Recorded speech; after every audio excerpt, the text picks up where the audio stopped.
Qual é?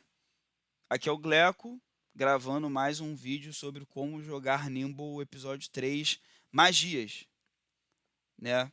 Gravando ainda no embalo desde o primeiro episódio, empolgado aqui. De novo, espero que quem esteja assistindo os vídeos sobre como jogar Nimble também esteja hypando conforme eu explico aqui nos vídeos. E eu resolvi fazer o vídeo de magias antes de fazer vídeo de criar personagem, que fica tudo mais claro. Vamos falar de magia então. Magias. É importante dizer que as magias aqui, elas também são divididas em níveis, né? Que o jogo chama de patamares. Eu vou traduzir assim. Então você tem os truques e você tem 9 patamares depois dos truques. Os truques são magias que não custam nada para o conjurador usar. Ele usa quantas vezes ele quiser e está tranquilo. A partir de um determinado ponto ali, ele vai ter as magias de patamar 1, 2, 3 até o 9. É aí que entra a mana. Os truques não exigem mana. Você usa, como eu falei, para sempre. Quantas vezes você achar melhor. As de patamar 1, não. As de patamar 1 custam uma mana. As de patamar 2, 2 manas. As de patamar 3, etc. Assim por diante. Você entendeu? É simples assim. Você gasta um número de mana igual ao patamar da magia. Dá para usar a magia numa versão mais potente? Sim. Você pode pegar uma magia de patamar 1 e conjurar ela como uma magia de patamar 3. Só que para você conseguir fazer isso, você tem que ser capaz de conjurar magias de patamar 3.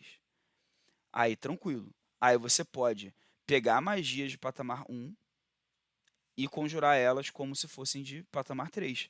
Só que aí o custo de mana evolui de acordo. Então, nesse caso, eu também custaria 3 mana, né? Então, todo conjurador tem uma reserva de mana ali, beleza? É, enfim, que você pode usar para conjurar suas magias. E como a gente viu no episódio 2, no vídeo passado, seus pontos de mana, né, só voltam depois de um descanso seguro, numa taverna, num oásis no deserto, num lugar que não tenha monstro. Então, tem que ter muito cuidado, né? Que mais? As magias podem ter efeitos que pegam mais de um alvo ou pegam uma área inteira, né? As magias que têm um alvo só é ok. Essas outras magias que pegam vários alvos, né, e coisas assim, elas têm umas regras especiais. Primeiro, você nunca erra ou tira acerto crítico numa magia de múltiplos alvos e de área de efeito. Isso não acontece. E você ignora vantagens ou desvantagens que os seus alvos teriam para fazer o teste de resistência para sua magia. Porque um pode estar cego, com a condição cego, e o outro não, e aí ele teria desvantagem para uma parada X e o outro não teria. Você ignora isso tudo. Por quê? Nimble é um jogo que é para ser rápido, tá? Um motivo de evitar errar magia e tirar crítico na magia é mais ou menos a mesma lógica, né? Para você não se perder ali. E a rolagem é uma só para todos os alvos, que é uma coisa meio óbvia, né, nesse caso. Então, é assim que funciona magias que afetam um monte de gente, resumidamente. Qual é a CD para resistir aos testes, às magias, né, de um conjurador? É 10 mais o atributo-chave dele. O que é o atributo-chave do conjurador?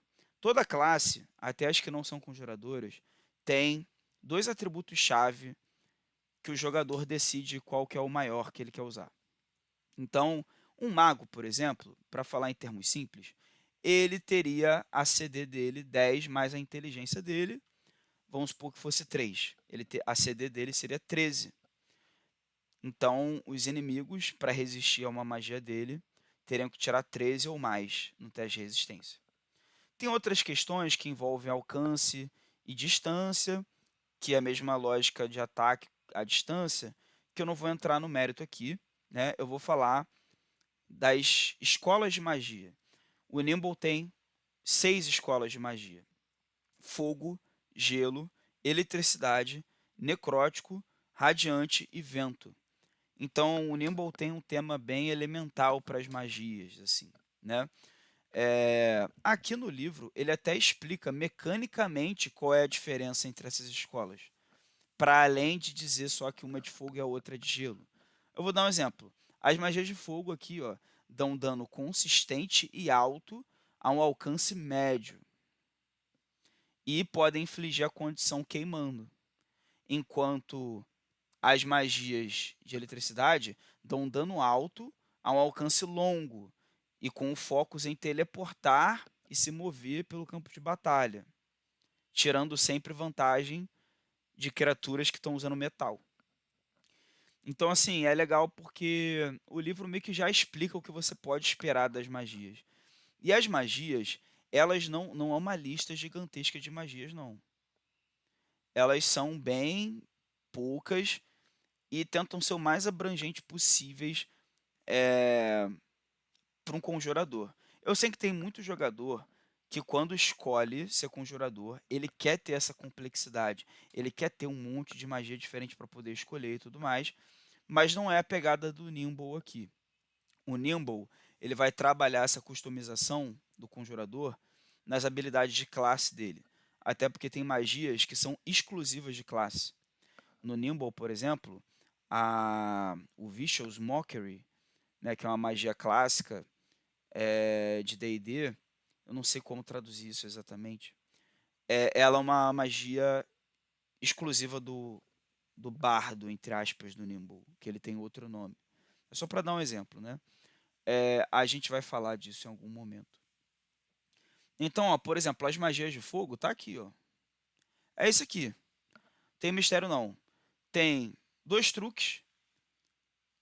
Tem uma de tier 1, uma de tier 2, uma de tier 3. Tier, né? Patamar, né? Uma de patamar 4, uma de 5, 7, 8. Engraçado, nem tem a de 8, né? Fogo nem tem magia de patamar 8. Aí tem a magia de patamar 9 aqui.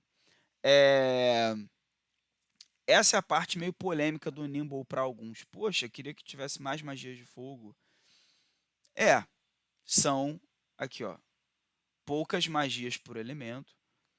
Tem uma coisa interessante que vale falar, que o Nimble ele separa as magias das magias utilitárias. Como assim? As magias, com M maiúsculo, digamos assim, todas elas têm alguma relação com combate ou com uma cena de ação. As magias utilitárias, como o nome já explica, são magias que são mais úteis fora de combate para fazer efeitos mais diferentes, específicos, né? Como, por exemplo, criar um disco de gelo que você consegue colocar um determinado peso em cima dele e consegue, sei lá, viajar com esse disco de gelo te seguindo. É uma magia de uso muito específico, né?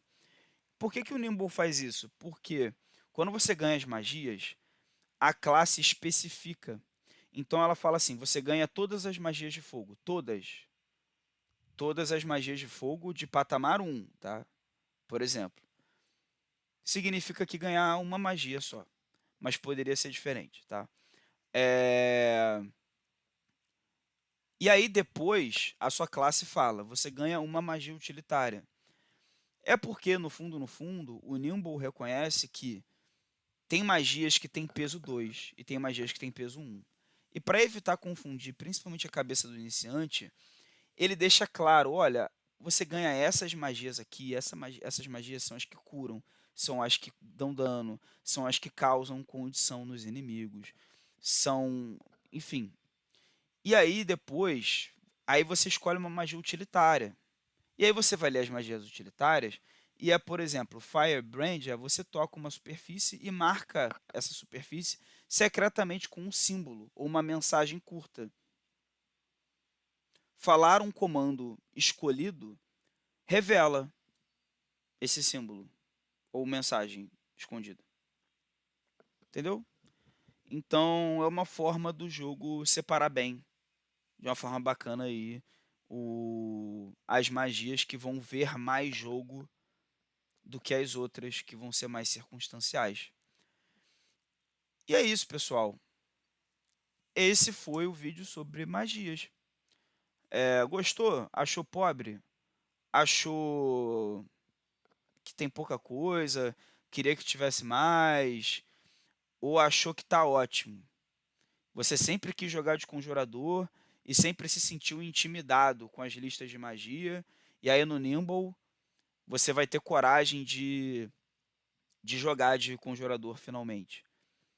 Me diz aí nos comentários, ativa o sininho, se inscreve aqui, ó, que faz o que você quiser da vida, tá? Um forte beijo e um forte abraço. Valeu!